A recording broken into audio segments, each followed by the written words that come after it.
Welcome back, ladies and gentlemen. As promised, I have another set of guests with me on set, and we are talking matters, books, and actually being an author. But I want us to get to know them because they are so much more. They wear so many other hats. It was crazy. You know, I was going through their bio, then I'm like, Karen, what are you doing with your life? You know, what are you doing? But I'm excited to have you guys here. Karibuni sana. You guys are amazing. I think let's start with the gentleman. Just say hello, tell us your name, tell us what you do, alafu we will jump right in. Yeah, so hi everyone. My name is Ogweno Stephen. Yes. I do a lot of things. Yeah, he does. He means it.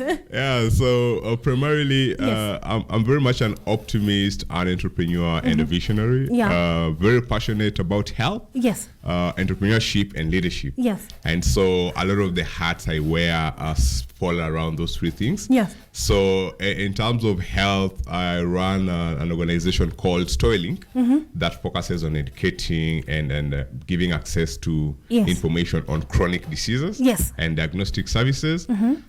Besides that, I also work for various organizations, including the WHO, the World Health Organization.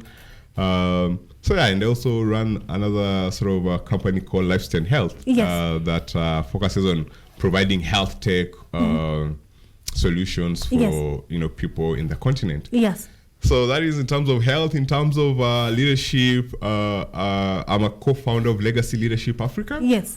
Which is a leadership consultancy training development where we are literally raising the next generation of African leaders Yes. to have legacy in mind.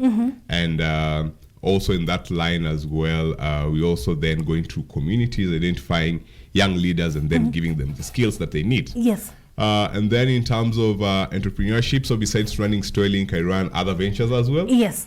And also I write books.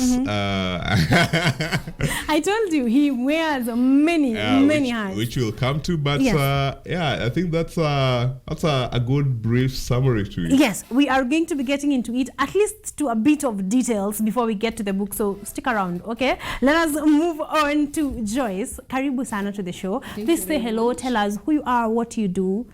Okay, so my name is Joyce Wanjiro, and I'm so happy to be here today.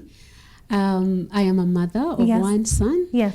And I'm also a founder of Impart a Generation, which is where we do mental health advocacy, and our focus is children, actually. Yeah. And I'm also mental health advocate. I'm also homeschooling support tutor. Yes. And the newest author in town. Yes, I am.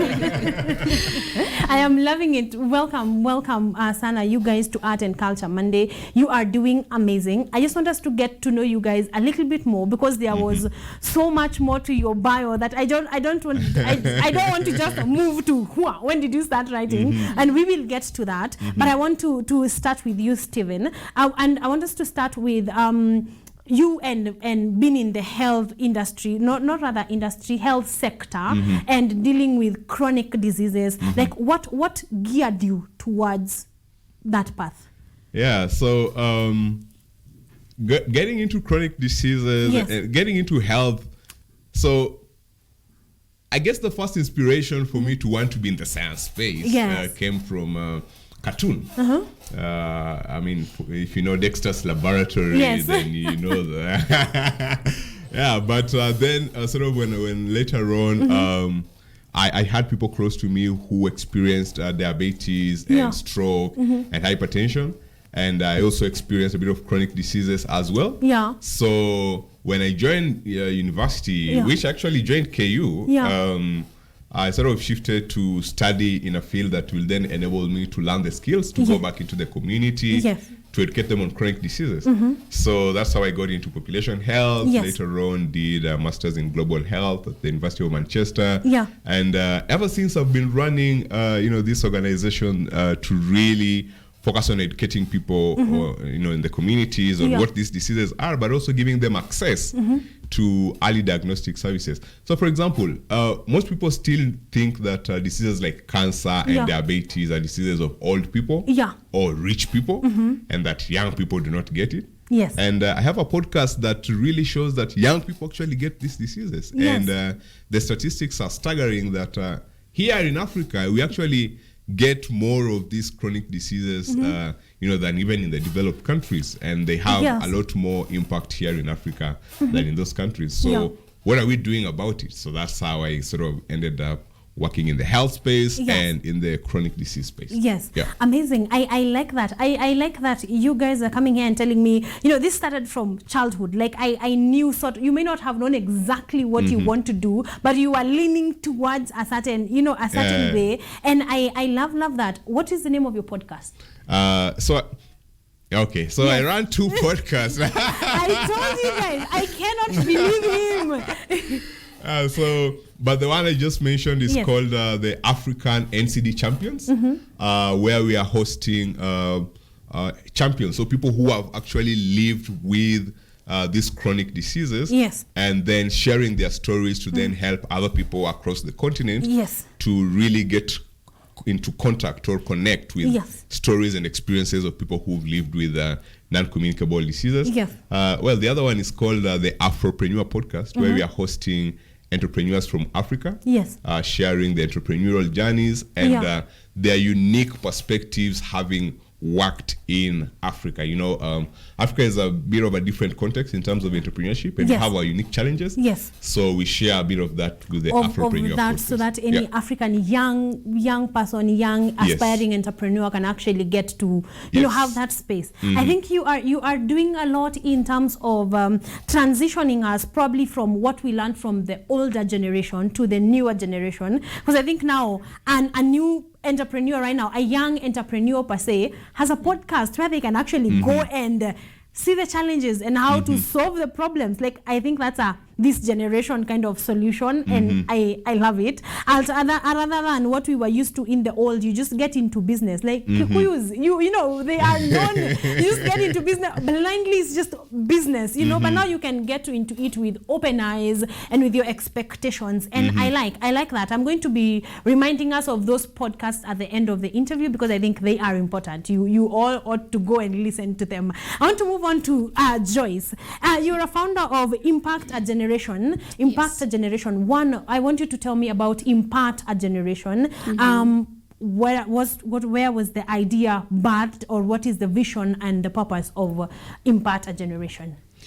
Wow, I think Impact a Generation still takes me back to my childhood, just like Steve. And one thing is, I have lived experience when it comes to depression. I have suffered depression, and I know it's, one of the things that has been sidelined a lot. Yet we know, according to WHO, about 800,000 people die every year. They die by suicide every year. That translates to someone dying every 40 seconds. So for me, growing up, I grew up in a home that had domestic violence. I saw my parents fight. And that, for me, as a firstborn, affected me.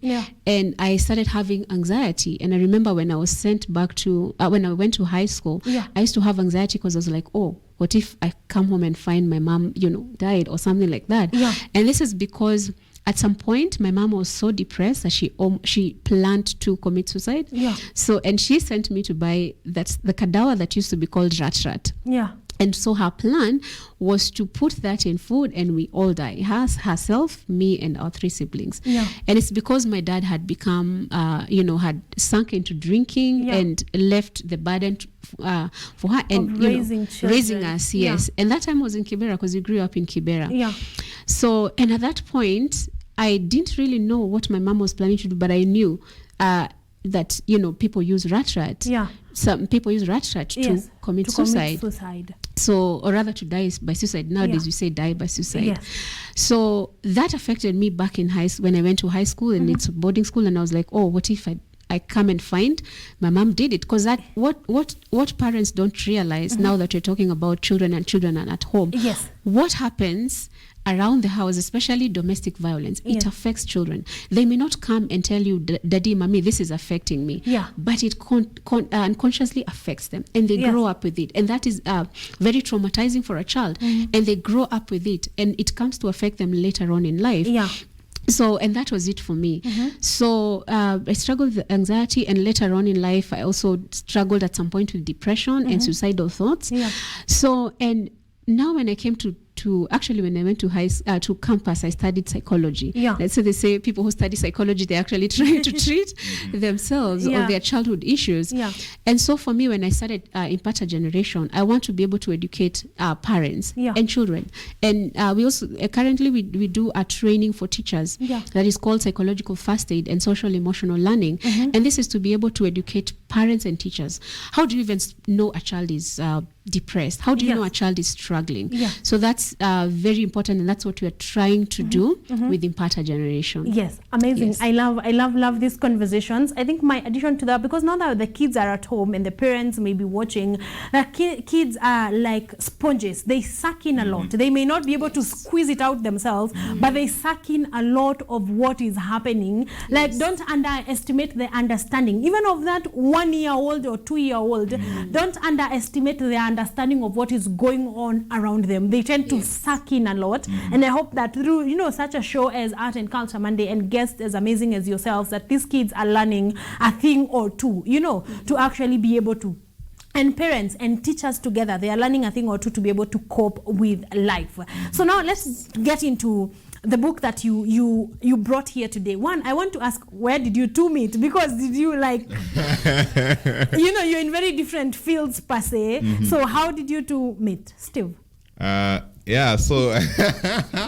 the meet was interesting because we met on another startup. So this was called Adopt an SME Africa. Yes. Where we were doing different roles. I was in charge of strategy for that startup. Yeah. And that's where we met, me and Joy. And so we were like, okay, so what else are you doing?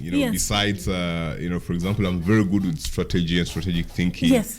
And Joy is also very good, with managing people and organizing and coordinating. Yes.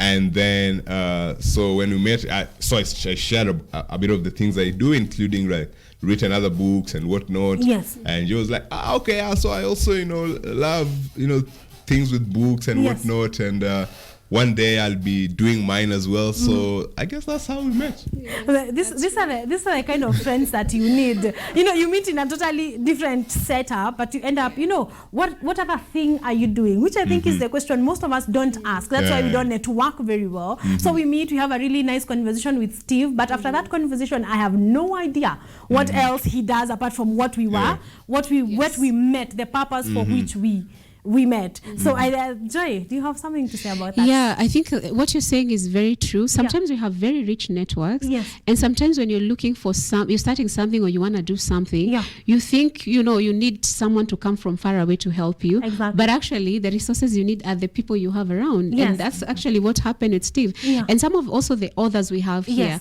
we still met, in the same startup, though that never went the way we expected.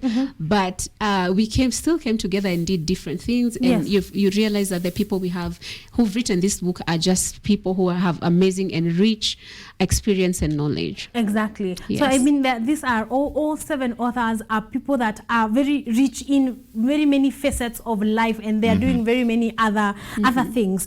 So Steve, you have written books before or a book before? Yes. Yeah. Let me tell you, I am just by the thing Stephen is doing over here. So you have written another book. So this is my 6th book. Yes. 6th? Yeah, so I've written 5 others. Yes. 2 bestsellers. So I've written 2 anthologies, one on drugs and one on mental health. And the point with those books was to educate children in schools on drugs and mental health in a way that's not stigmatizing or negative. Yes. So how do we get children to enjoy, learning about those topics? So that was the purpose of those 2 books. They are very much on my website. And then I also went on to do another book that's called We Have a Dream. Yeah. So, and this was a bestseller. We collected stories from every country in the world, 198 of them, that focus on sustainability and leadership and sustainable development goals. Yes. And, we were trying to share what are our dreams and how can we, use our dreams to bring up the next generation. Exactly, So that was that book. And then, of course, I've done 2 sort of more scientific books. One in the mobile health space, trying to explain or debate the potential for mobile health in the African continent moving forward.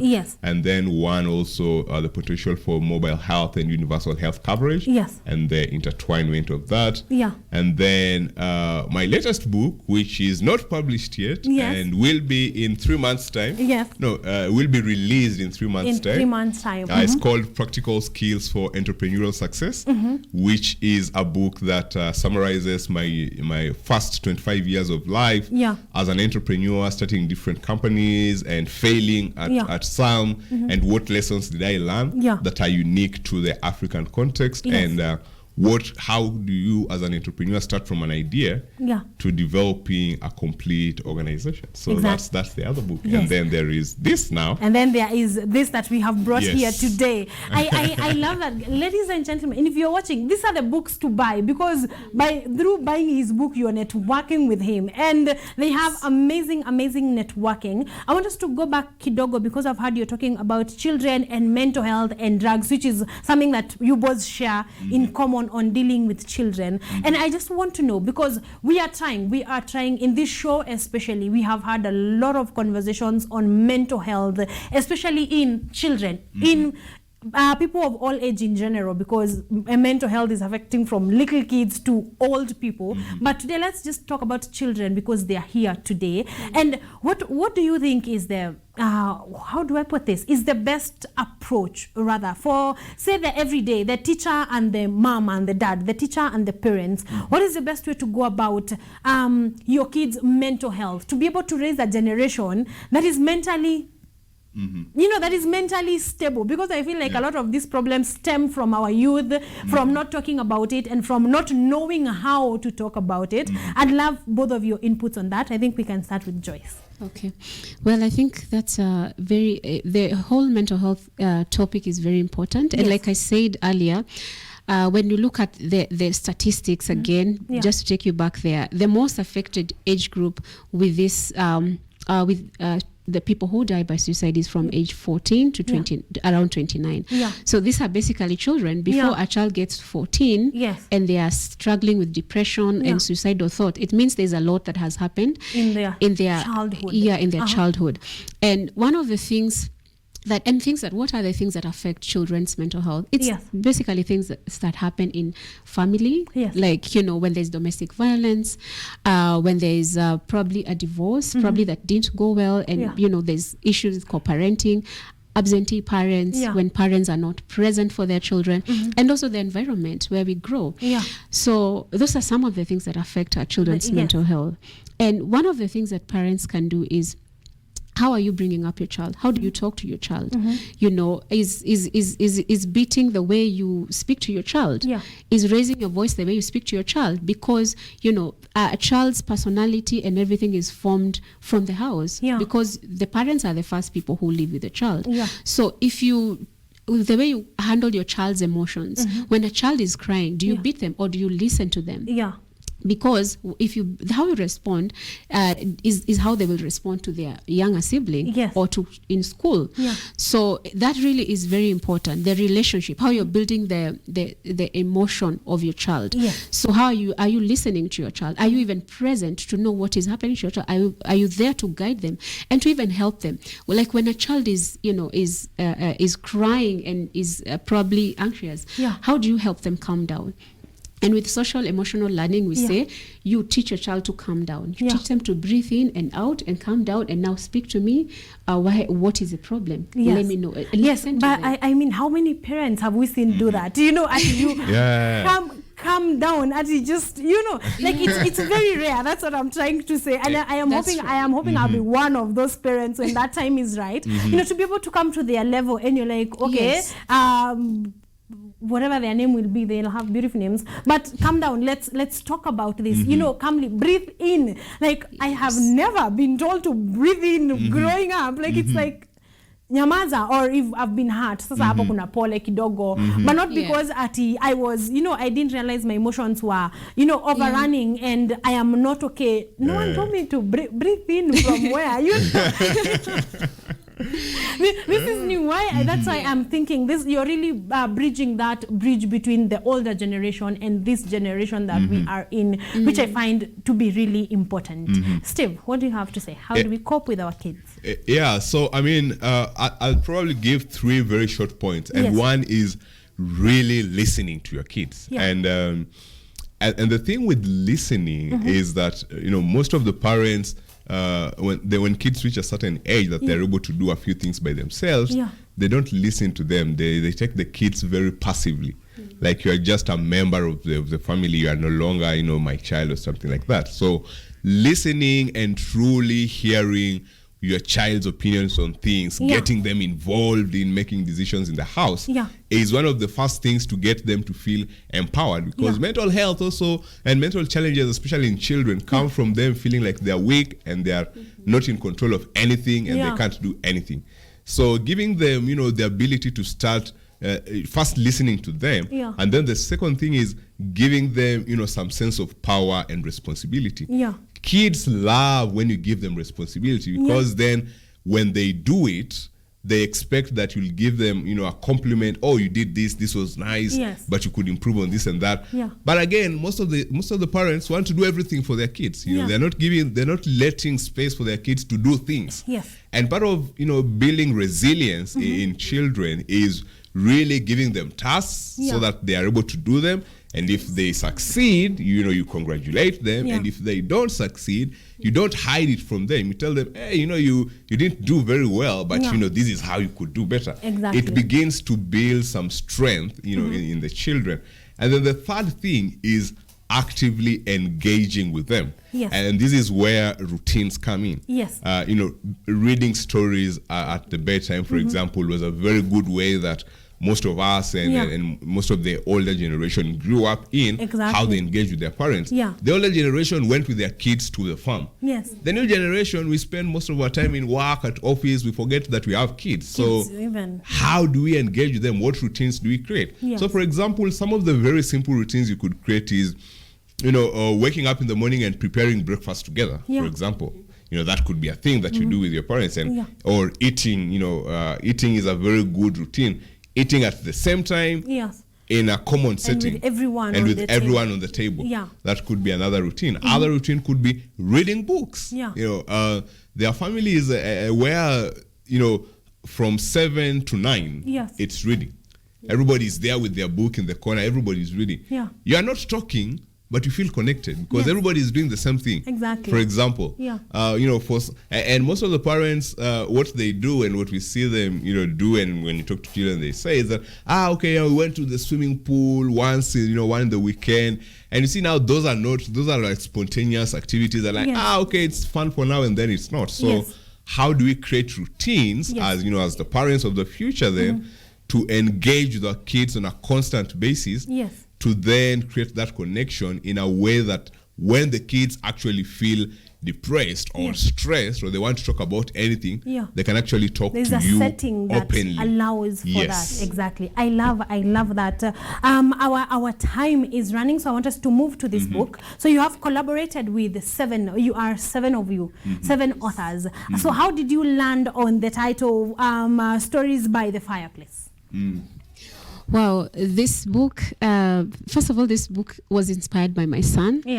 Because every time I would tell him bedtime stories, I'll try to remember stories I was told by my grandparents. And what used to happen, I don't know if it still happens now, during school holidays, our parents would send us to the village. And in the village, we cook. My great-grandmother used to cook with the 3 stones, Ile jiko ya mawe tatu. So, and that's where we would all sit. No TV. It's just, in the kitchen, and we would sit around the fire waiting for food to get ready. When it was ready, and after we are done eating, she would now tell us bedtime stories. And those are the stories. That's why we call it Stories by the Fireplace, because it was by the fireplace. So, and we'd listen to these stories, and, they'll teach us important lessons. Like, they'll teach us about, sexuality through these stories, obedience and all that. And so when we started, when I realized, I'm struggling to remember some of these stories. Yeah.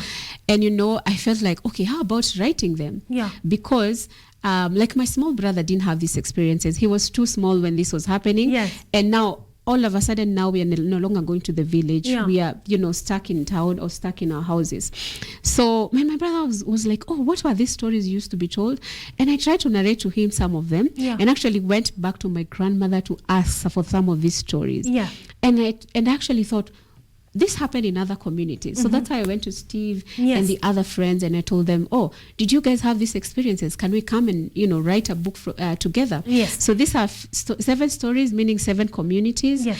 And we hope to be able to cover the other communities. Yes. Steve, what was this experience for you? When, of course, Joyce came to you and he was like, did you have that experience, or where did you get your inspiration to write the stories from? Yeah, so myself, I had a very brief sort of village grandmother experience, and the times that we would go there, we would get to be told, some of these stories. And Londa Magere's story, for example, is one of my all-time favorite stories. Yes. And once I started, once you continue to grow old and you are less and less going back to the village, you begin to forget. True. And so when Joy approached me that, hey, can we do something to sort of bring these stories back to life? In my mind, I was thinking, this is actually, a legacy project, because what we are essentially doing is we are immortalizing the stories that were told, and we are making them in a way that they'll be accessible for the generations to come. Exactly. Because if you're very keen, we're already forgetting about them. And most of the stories we actually don't know.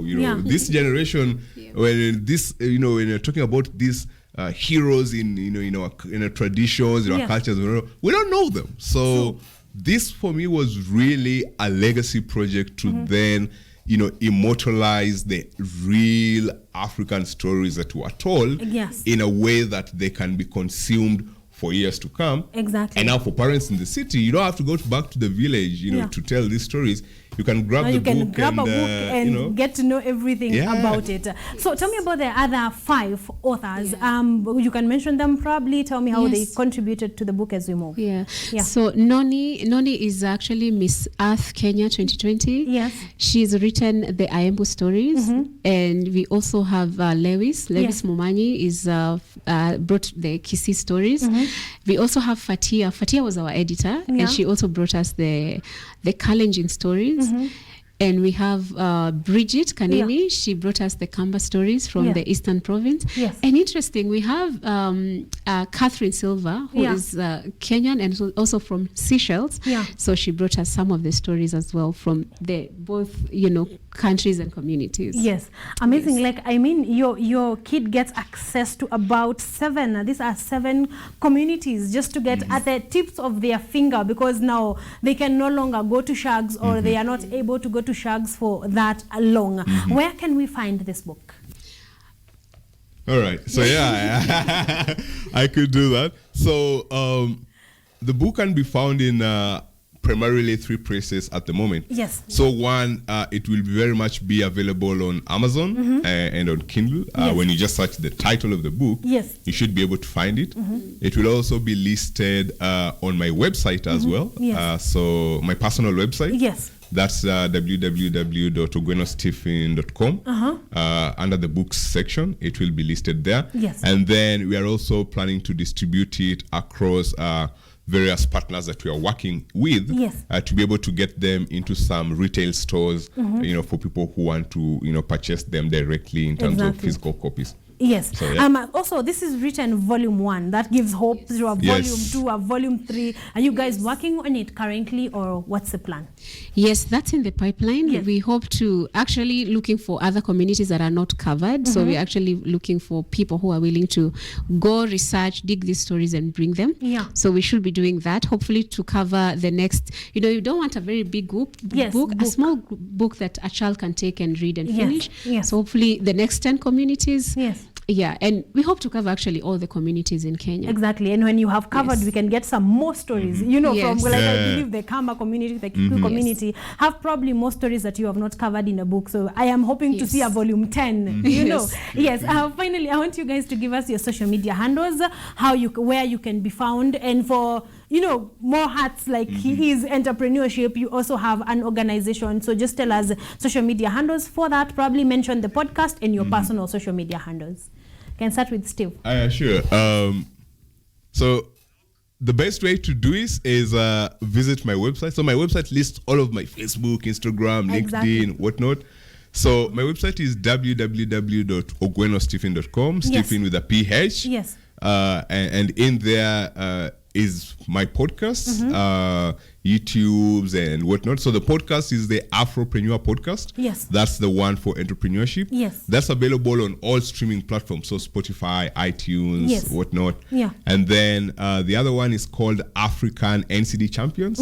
That's also available across all streaming platforms as well. Yes. And we have stories in there as well. Yes. Amazing. So go to Stephen's website. Then from there, you can get links to every other side. Joyce. Yeah.